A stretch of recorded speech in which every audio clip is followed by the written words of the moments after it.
We are back here on Girl Talk, and we were just saying it's really fun having you here because I've learned so much. I think it's like enough to be dangerous. But one of the things from a design point of view, design elements in the house are always really important aesthetically and how we make a room kind of come together. And I think one of the things that I've learned from you is it's not like when we grew up where the TV was the eyesore in the room. Now, equipment and some of the things you can do can be part of the style and design. Everything from speakers to artwork. I'd love to have you share with Erin a little bit and our viewers about that. Yeah, I mean, you go to your friend's house, you go to different people's house, and you realize everybody has different style. Everybody has different feelings for what they like, the look, and technology is no different. Right. Thankfully, we don't have those big box TVs we have to worry about anymore. But there are still some big boxes in technology. Speakers, for instance, right? Yes.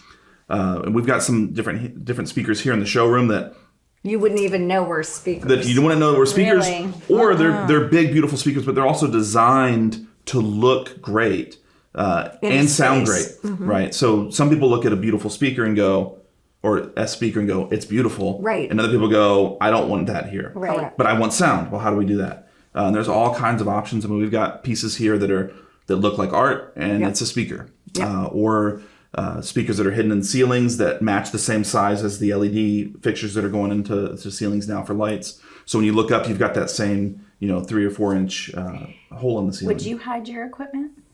I would hide my equipment, but I don't know that I would hide this equipment. I think it's so beautiful. But what's really interesting is I've got a lot of clients that have beautiful pieces of art and really would rather focus on that than, let's say, the TV. But you all have ingenious ways of really combining art and TVs.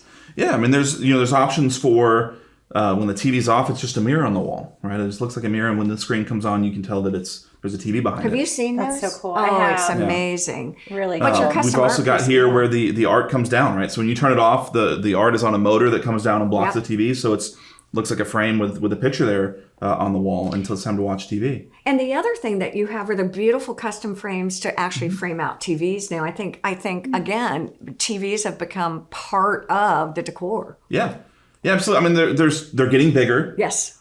And that's what we want, right? We want bigger screens. They're getting more affordable in terms of bigger screens. We want that experience. But I don't want a big black rectangle whenever it's off. So how do we take care of that? Whether it's just a matter of framing the outside of it so it looks a little bit more design, to it, correct. Or it's hidden to where when it's off, whether it's behind a piece of art, whether it turns into a mirror, whether it's in a lift in a piece of furniture or come down from the ceiling. So there's all kinds of options we can do for that.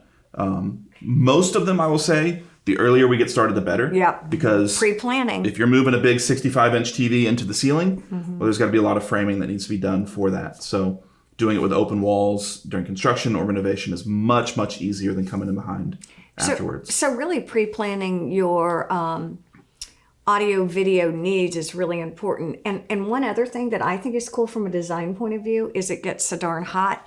And, during the days now with blinds now that you don't think of that as part of the experience, but it really is. And from a keeping the cold out and the heat out, or the cold in, and the heat in, you've got wonderful products for that. Yeah, I mean, so many homes around here, shades are not so much about privacy. Right, because you're in a nice little private area with woods or on the water or whatever, and there's not much risk of people kind of looking in. The biggest things are temperature control when the sun's coming up. You don't want it blasting through those windows and just kind of cooking the home. But then also UV protection, right? We put so much into our carpets and furniture and everything. No fading. Yeah, we don't think about that. That sun blasting in there all day is just fading out the fabric. So you can completely black out a room if it has windows. It is so cool. Some people might think, I have windows in my room. I can't really make it a theater room. Yeah, so fully black them out, and you can do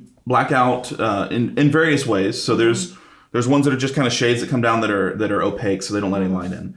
The real blackout, you have channels that they come down and it seals off all the light, right? It's if you walked in there with them down, you wouldn't know that there's windows in the room. But I think from, again, with fabrics and things like that, knowing that I have a shade that I can automate to come down at 2:45 when the west sun starts pushing in Yeah. and it gets to be 120 in my house is pretty amazing. And that's stuff you just don't even think about, I think, when you come in here. And I think coming in with an open mind really makes a lot of sense because if you, I mean...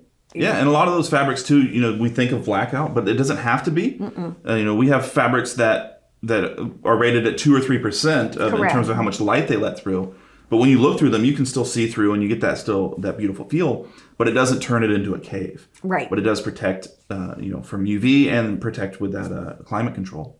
I mean, it's kind of fun to just come in and learn about this stuff, isn't it? I mean, is. If I were building a house or renovating, it's just a fun experience to come in and talk to you about all the opportunities that are out there that really are cost effective. And again, if you pre-plan for it, you're not going to regret doing any of that. No. I tell you, it's always fun. It's so fun to have you here. It's great to be here. Sean, you're amazing. Your wealth of knowledge, your whole cast of characters really is also. Thank you. Thank you for joining us. Thank you. Thank all of you for joining us here on Girl Talk. Have a safe and wonderful week. Bye-bye.